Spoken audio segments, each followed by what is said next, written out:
Ay, magkakasama basketball players at volleyball players. Oh.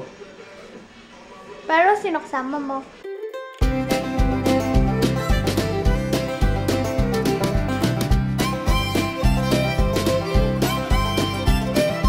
Good morning! Iinitin ko yung lasagna ni Mon kagabi. Oh, hindi niya kasi naubos. Oh, meron pa. Ito na yung lasagna. Andito pa din yung sapin-sapin, yung binili namin sa district. Yung 3 for 100. Here's our lasagna. Yummy. Kahapon kasi 'di ba kaya kinain yata ni Mon. Pero hindi kasi mainit kaya hindi siya nag-enjoy. Ngayon na lang niya kinain. Nandito ulit kami sa district. Nagbayad na ako ng Meralco at ng PLDT kasi yung yung Meralco namin due date na ngayon. Tapos nandito kami sa Belgian waffle. Ang kay Mon, the blueberry cream cheese. Akin, tuna with cream cheese. Ito yung sa akin, yung tuna garlic crunch. Pag may cream cheese or cheddar cheese, 55. Pero pag plain lang, 45 lang. Kakauwi lang namin. Kanina pa. And nag-aayos lang ako kanina ng damit mo. ng gamit. Kasi medyo magulo dito sa kwarto. And, dapat bibilhin. Pero, sabi ni Mamo, yun na lang daw yung gift niya sa akin. Ito. Ito yung matagal ko nang gusto. Itong, epilator. Tapos, merong free na bag. Woo! And, may wet wipes. Basta yun. Pero, ang pinaka-favorite ko itong epilator. Itatry ko siya ngayong gabi. First time ko. Kaya i-film ko. And, abangan nyo na lang yung aking review about this product. Medyo natatakot ako. Nagugas na ako ng paa eh. Pero alam ko masakit. Yan, natapos ko na yung aking legs. Sa baba lang, kasi wala naman talagang balahibo yung bandang taas ko na yung hita ko wala. Ngayon, yung kay Mamoy naman yung gagawin ko. No. Konti lang, Mamoy. Try mo lang. Masakit. Dito lang, dito lang banda. Ha? Yes! Ganyan ang gusto ko sa'yo eh. Lagi siyang game pag ka nagsabi. So, yun. Try natin. Number 1 lang. Number 1 lang.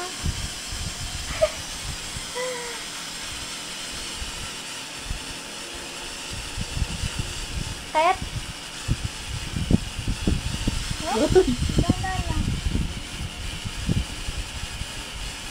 Right. Right. Tama na? Kaya mo na? Sakit? Kati. Kati. Dito pa lang yun, Dito pa lang. Masakit na. Makati. Ha? Konti pa. Daya ka eh. Bakit? 1 lang yun, 1 lang. Ito, inanahan ko, inepilate ko yung ditong part. Nasaan na? Ito. Ayaw mo na? Dito lang sa may buto. No. Kaya mo naman. Masakit dito. Hindi masakit kasi masyadong mahaba yung balahibo ni Mon. Panlalaki talaga. Hindi nga niya makuha agad eh. Unti-untiin natin. I love you, Mama. Hi guys! Good morning! Pupunta kaming airport. Yun na. Alis muna si Papa. Punta muna ang province namin. Yeah. Kanina yung kapatid ko nagdadrive, pero ngayon si Papa na. Kanina pa siguro nagigigil. Pindutin yung gas. Nagbi-beast mode na eh, kaya ang bilis-bilis namin. Exact? Yes, sir. So, yun. Punta muna kaming airport. Hindi namin kasama si Mon. Kasi si Mon may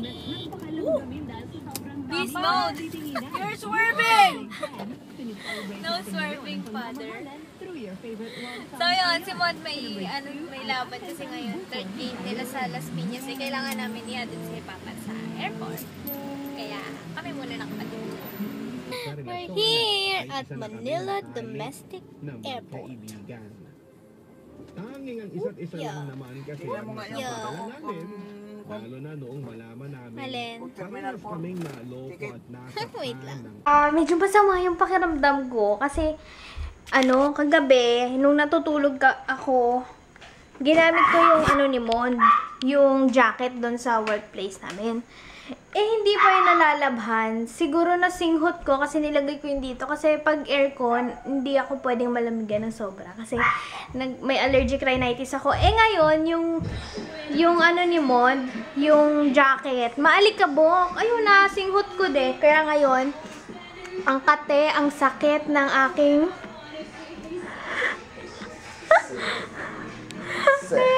gaya mo. Hi! Kaya ngayon, masakit yung aking lalamunan na nagda-dry. Alam ko talaga sa alikabok. Alikabok. Sa alikabok yun. Bumili si Mod ng chicken. Hindi pa kasi siya kumakain. Tapos ngayon yung stakaa. Naka-experience na ba kayo ng stakaa? Kasi parang iba yata yung na-experience ko. Sport fest yata yun. Pero hindi ganyan na natutulog. Ako. Natutulog yung mga estudyante sa iba't ibang. Katulad nung nandito sa amin. Mga Tagalipa, Batangas, yung natutulog dun sa school malapit sa amin. Mga estudyante, mga sports. Sabi ni Mon, nagstakaa daw siya noon. Straa ang tawag nila. Bali, lahat ng provincial daw. So, lahat ng basketball players magkakasama, lilipat sa kabilang school. Tama? Maglalaban ba kayo? Tapos, anong ginagawa nyo pag nagsama-sama kayo? Contest ng sports. Contest. Pero basketball din. Basketball lang. Hindi yung iba lahat ng sports. Volleyball, badminton, running. Ay, magkakasama basketball players at volleyball players? Oh. Pero sino kasama mo? Si Ojane.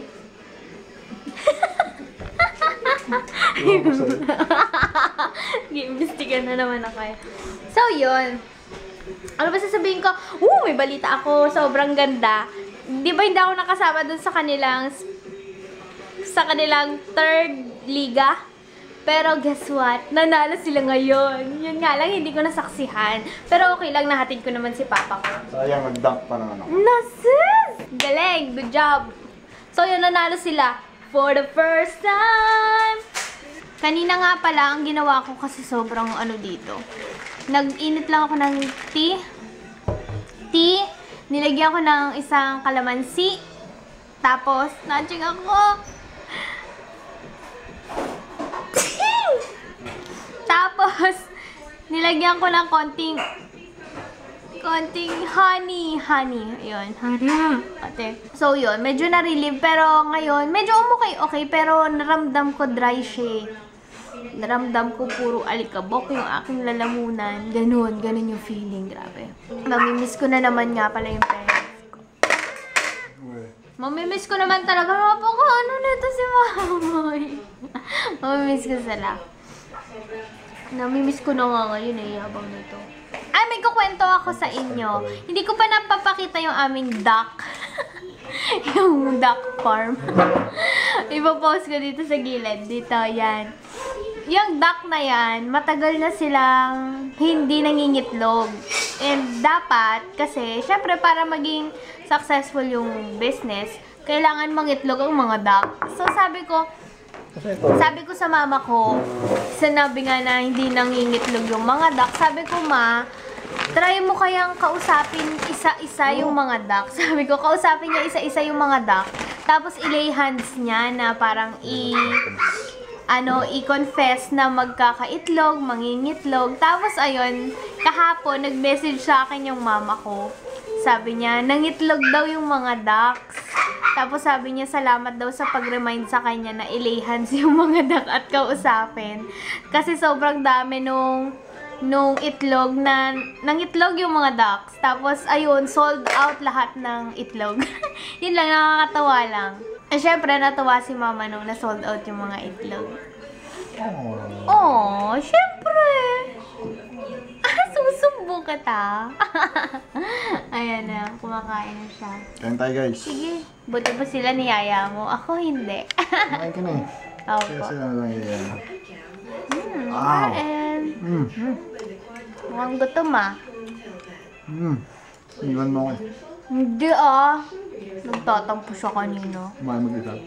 Hindi naman. Gutom na nga si Paul. Umorder siya nitong lasagna.